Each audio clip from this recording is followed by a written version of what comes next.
Pruning time on the tomatoes. This guy, look, all the way to the ground, it's growing. Do you see that? We don't have any air underneath there. We want to reduce disease, bring energy to the top of the plant so that we can trellis it and or stake it or cage it. Either way, let's get started. This plant is really pretty hairy. So I've got my little pruners here. I will say, not only am I going to snip the ones close to the ground right here, like certainly this one right in here is going to go. That leaf back behind it, this leaf here. But also you see this one growing pretty high up. It curves down. I'm going to start by snipping that one about halfway. So right around there.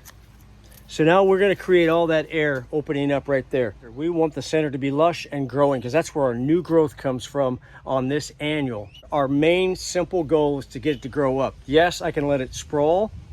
I guess back before the days of, with a sweat bee in my arm, they'll sting. But before the days of trellises, was there ever such a thing? I don't know. They let them sprawl, but the fruit can rot on the ground. There's a lot of disease that can happen too. Oh, look at that, guys. Blossoms already. Okay, so down low, we're just going to start getting rid of any of this stuff here. Right in there. Let's get rid of this one right in front that's kind of blocking our view. See, that's a pretty good chunk of tomato plant. Yeah, I know. And yes, I know. There's blossoms forming inside that tuft of greenery. But what we've done now is we've chosen to get rid of that and to redirect the energy, so to speak, to the top of the plant. So I'm getting rid of all this stuff. So now we're getting it opened up down the bottom. Let's get this out of here. That's a sucker right there too. Some of these suckers I'll choose to let grow. A sucker is one that grows at the joint of a leaf. Where a leaf comes out of the stem, there'll be a sucker growing right there. See, I've cut the leaf on this one already, but the sucker's still there. See that? I just picked that off my hand. And there it is. That's the second or third one of those I've cut. That's a possibility of making tomatoes, but we don't want that. Now we're getting opened up. Now we're talking. Now I see a weed. Now it's going bye-bye. So there we go. Over here, same thing. You see that over there? I'm cutting both leaf and sucker. Don't want to cut the main stem. That would be disastrous. Almost there, guys. I think I'm just going to leave this one on the backside here alone. That's hanging over the edge. I think that's just fine the way it trails off right now. Really healthy looking plant. One exception to these to being done is right here. Going to cut this one right about here and let that fall. Leave the rest of that leaf intact, but the bottom part that's going to be dragging the ground I want to get rid of. So there we go.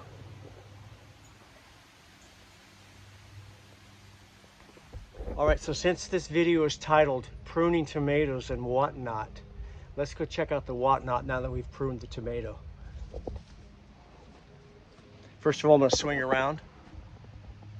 This is the top raised bed. See, we have a beautiful trellis here. Look down below. Coming soon to a trellis near you. Nice Boston pickling. See my nice sign there, really subtle. Boston pickling cukes down in here. Pretty cool, huh? Paris Island lettuce over here. And then over here, I got a couple more volunteer tomato plants.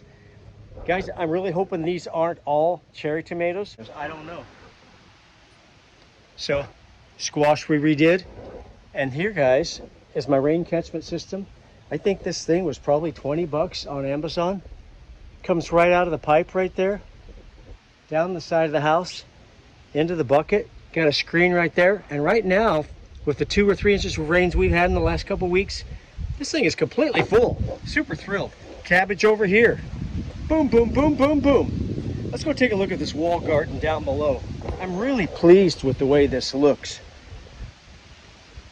This is so cool looking with the hill and then the cabbage. I kind of leveled out spots for each one of the cabbages to sit in, like little shelves, little benches, so to speak. Let's head over here. The taters all along here. Tater, tater, tater. in grow bags. Never done that. A gardening friend of mine, Clayton, gave me a bunch of those. So here's the wall garden. Lots of trellising going on for pollinators and to save the seeds because they self-sow. We have cilantro, which becomes, strangely enough, coriander when it has a seed. Cilantro, coriander, I don't know. Use them both. Names, that is. So we're letting this side go to seed. This side we keep picking the tops off of for sauteing or whatever. More tomatoes in grow bags. Tomatoes over here. Onions, guys. Looking really good. And under this mysterious wrap, that's right, cabbage white free cabbage patch. And I'm really happy. You see me kind of squeezing this? That's getting firm. I'm excited. This is all over here is Golden Acres, which is a small 2-3 pound cabbage. Great for home gardeners. On this side we have early premium Dutch, I think is what it's called. Anyway, they're not heading yet, but I think it's a longer season. But there's that part. This is part of the whatnot. Look behind me. We love this wall garden, how it steps up and raises up to that main bed right there. And there's a smaller bed right next to it right there. Oh, so cool. All I have is a tomato plant in there right now on the far, on this side. But I'm going to put a squash or a pepper or two in there. More peppers will be populating this area. So we have pepper plants still that we're waiting to put out. I put a few out already, lemon balm. The pie garden is looking good, guys. Swinging that camera around for you. A perennial marshmallow coming up here. Is that not gorgeous? Huger compared to the one of last year. Tomatoes on the edge right here. Onions in a nice stately row here. Tomatoes are really coming on, guys. It took about a week after I put them in the ground and to recover from the shock and just to kind of acclimate, and they're kind of taking off. Check this out. The arbor. And guess what? We're going to get grapes this year. Hello, Mr. Little Grape. There's a little bit of a disease here. I've been spraying copper fungicide. I don't know if it's an insect-borne thing or what, but I've been hitting it back because I really want this thing to go. This is this vine, and it goes all the way from there up and over. It's already got a foot plus of new growth, probably 2 feet in this case right here. Look at this thing just trailing and trellising, and we got grapes. So little tiny caper-sized balls right now. Potatoes.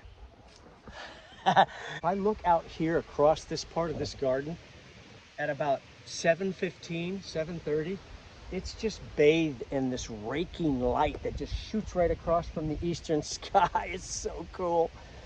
And then it goes into the shade a little bit from this giant, slowly dying elm tree. And then once again, the shade of this flourishing ash tree, which is slightly smaller than the elm. But a little bit of sun in there, and then after that, it gets hit all afternoon. So basically, potatoes, tomatoes, pumpkin, squash, cucumbers, beans, anything like that, minimum 6 hours. Better to have 7.5 to 9 hours of sunlight. So if you take a look, I'm just going to do a drive-by. Transplanted cabbage, not looking good. Look at that, more bird damage. Early fortune cukes in there. A beautiful cornucopia shaped, curved, great looking zucchini known as zucchino rampicante. Rampicante, I can't even do that with a rolled R. And look at all that. We've got sweet Thai basil tucked in back there. You'll notice I tuck a lot of herbs in with stuff. It's all about permaculture, guys. Mix it up, shake it up, do it up right. We've got some cilantro we're picking on here, plus some marvel of 4 acres lettuce.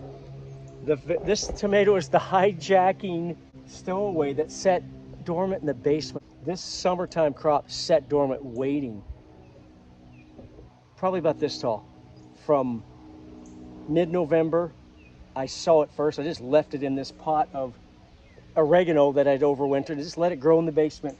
November, December, January, February, March, 5 months, and then in April, I stuck it out here. And look at this thing. It was the first one to set fruits. Yeah, it's a cherry tomato again. I think I'm going to have a lot of these volunteers turn out to be cherry tomatoes. That's okay. We love them. I take them to work. People eat them. I work at Home Depot. I just put them at the paint desk where I work, and people just stop by. It's like social hour and a farmer's market, all wrapped up in one. This is a mystery potato tomato. It might say, as it used to say, Boxcar Willie. Ferry Morris, love you guys, but that was a mislabeled package. Boxcar Willie is not a potato leaf variety tomato, but this is obviously potato leaf variety, and it says Boxcar. So I don't know what it's going to be. Aunt Ruby's German green right here. Saved the Florida canning industry for tomatoes in the 20s. They formulated Marglobin, it pulled it out of the slumps and saved that whole industry down there. Way back in the, almost over 100 years ago.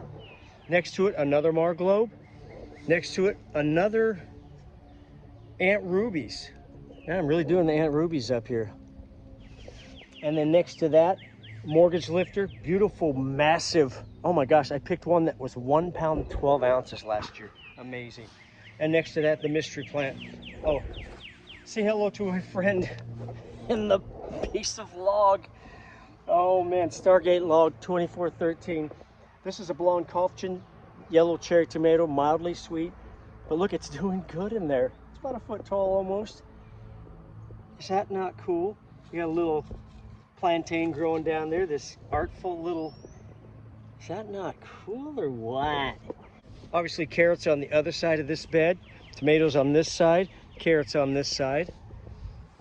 I did not plant this bean. I don't know if it's a bush bean. I don't think I grew bush beans. I don't know where the bean. Anyway, I've got this interspersed with a couple marigolds that I left in the starter pots too long. They're in here. Helps repel pests. Good companion plant for tomatoes. And we got a Jim's tomato. You know the story of Jim's if you follow the channel. What a wonderful honor it is to grow those. Yellowstone tomato. Great big yellow thing. More carrots. Marvel of Four Seasons. Guys, I got a fantastic Marvel of Four Seasons to show you two of them. They're the two best heads of lettuce I think we've ever grown in 36 years. Coming up. Stay with me. Another tomato. Let's breeze through. That's a pineapple tomato. A gift from my friend Tong, who used to mow our lawn when we rented right when we moved back to southern Indiana. I'd talked gardening with Tong, and we traded tomatoes. I brought him a sun gold. He brought me a pineapple. Beautiful, delicious, bicolored. Smattering of tomatoes, garlic, some leftover radishes I'll let go to seed for the pollinators. Marvel of Four Seasons we continue to pick on, and onions, all smattered into the same raised bed right there. Permaculture, mix it up, shake it up, guys. Here I go contradicting myself. This is all tomatoes right here. 6 tomatoes only with our volunteer bachelor's button. Is that not cool? And carrots. More contradiction, just a monoculture in this, but you know, mixed within, I've got beets right next to it, really coming on, getting some strong greens, beets in this little grow pot over here, just all kinds of fun stuff. A little nursery. These are all volunteers. I have no idea what they are because they came up in the compost, so they're mysterious, but I know they're heirlooms. An heirloom or an open pollinated plant will always produce the next year true to form from seed. So everything I grew last year out of the 25 varieties, well, there was only one that was not, and it was a sun gold. So all these are volunteers right down here, guys. Pumpkins. Yes, I know I have to weed, but we're slowly getting after it. A French pumpkin, Musqué de Provence. I'm butchering that. I've butchered that like chopped steak. It's a French pumpkin, multicolored, gorgeous, great for eating. Next to that, our favorite pumpkin to grow, Long Island cheese, right there. So the baby pumpkins. Got to do some weeding in there. We got okra coming in there. This bed's still in process, but I went ahead and planted okra in the back. Guys, the best lettuces we've ever grown. Look at these beautiful things. Oh my goodness. Can you see? Oh my gosh. I mean, look at my hand. I mean, they form a soft head in the middle. This is Marvel of Four Seasons. No, I'm not going to butcher the French version of that name. 2 of them right there. That's enough to have salad for 20 people. Those 2 heads of lettuce right there, are those not gorgeous? Look at those things. Beautiful, just beautiful, floppy heads, loose leaf, gorgeous. Of course, interplanted again, tomatoes, we got onions in here. Let it all hang out. There we go. That's gonna be it for now. Thanks for watching, guys. I will rush this video off to the presses and get it out to you very soon. I'm 65 years old, and it feels good, guys. I love gardening. Stick with it. You'll get healthier, you'll love your life more. You will make the best tasting vegetables in the world if you grow them in your own backyard. That's what this channel is all about. Thanks for watching. See you later.